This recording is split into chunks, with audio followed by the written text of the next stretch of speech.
পূর্ব ঘোষণা অনুযায়ী আজ তৃতীয় দিনের মতো কলমবিরতি কর্মসূচি পালন করবে এনবিআর সংস্কার ঐক্য পরিষদ। বেলা 12টা থেকে বিকেল 5টা পর্যন্ত কলমবিরতি পালন করা হবে এ সময়ে। তবে আন্তর্জাতিক যাত্রী সেবা এবং রপ্তানি কার্যক্রম এই কর্মসূচির বাইরে থাকছে। শ্রীলঙ্কা আবারও রপ্তানিতে শীর্ষে। গতকালও 5 ঘন্টা কলমবিরতি এবং অবস্থান কর্মসূচি পালন করেন রাজস্ব কর্মকর্তা এবং কর্মচারীরা।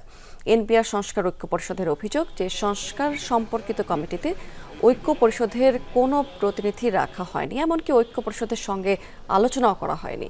আন্দোলনরতদের বিভিন্ন স্থানে বদলির উদ্যোগ নেওয়া হচ্ছে। এনবিআর চেয়ারম্যানের অবিলম্বে পদত্যাগের দাবি জানিয়ে আসছে কর্মচারীরা। দাবি আদায় না হলে পরবর্তীতে আরও কঠোর কর্মসূচি ঘোষণা করবে এনবিআর সংস্কার ঐক্য পরিষদ।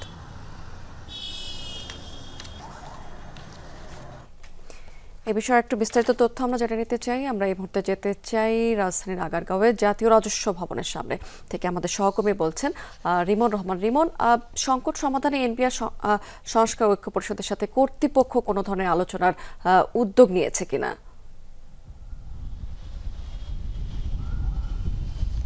স্মৃতি, এখন পর্যন্ত সেই ধরনের কার্যকর কোনো উদ্যোগের পদক্ষেপ আমরা জানতে পারিনি। আজকে গত 2 দিন যেভাবে কলমবিরতি পালন করা হয়েছে এনবিআরে, আজকে সেখান থেকে একটু সরে এসে সেই সময় কিন্তু একটু পরিবর্তন করা হয়েছে। অর্থাৎ আজকে বেলা 12টা থেকে বিকাল 5টা পর্যন্ত যে কলমবিরতি কর্মসূচি সেটাই পালন করা হবে এই এনবিআরের সামনে। যখন 12টা থেকেই কিন্তু আমরা যেমন প্রস্তুতি দেখছিলাম যে কর্মকর্তা এবং কর্মচারীরা তারা এখানে এসে সমবেত হবেন এবং তারা দুটি বিষয়, একটি হচ্ছে যে কলমবিরতি অর্থাৎ কোনো কাজ করবে না এবং তারা অবস্থান কর্মসূচি পালন করবে, অর্থাৎ তারা এখানে বসে পড়ে তাদের দাবিগুলো তুলে ধরার চেষ্টা করবে। আর তাদের মূলত আন্দোলনের যে দাবি সেটি দুটি। এনবিআর সংস্কার ঐক্য পরিষদের যে ধারাবাহিক যে কর্মসূচি চলছে সেখানে তারা একটি বলছেন যে এনবিআর ভেঙে 2 ভাগ করার পরে সেখানে এই সংস্কার ঐক্য পরিষদের প্রতিনিধিকে নেওয়া হয়নি।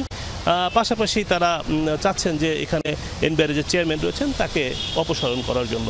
তবে এই আন্দোলনের ভিতরেই কিন্তু গত পরশুদিন এনবিআর সংস্কার ঐক্য পরিষদের 6 জন প্রতিনিধিকে এই কমিটিতে, অর্থাৎ যে এনবিআর ভেঙে 2 ভাগ করার যে রিভিউ যে কমিটি রয়েছে সেই কমিটিতে অন্তর্ভুক্ত করার জন্য চিঠি দেওয়া হয়েছে, কিন্তু তারা সেটি প্রত্যাখ্যান করেছে।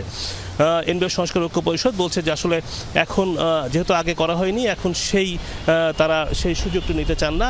তাদের এক দফার দাবির মতোই তারা যেটি জানাচ্ছেন যে এনবিআর যে চেয়ারম্যান রয়েছেন তাকে অপসারণ করতে হবে। পাশাপাশি সকাল থেকে আমি দেখতে পাচ্ছি এনবিআরের সামনে কিন্তু নিরাপত্তা বেষ্টনী বাড়ানো হয়েছে। নিরাপত্তার আইনশৃঙ্খলা বাহিনীর সদস্যরা কিন্তু অবস্থান নিয়েছে।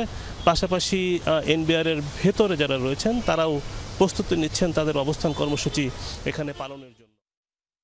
রিমন, অনেক ধন্যবাদ আপনাকে।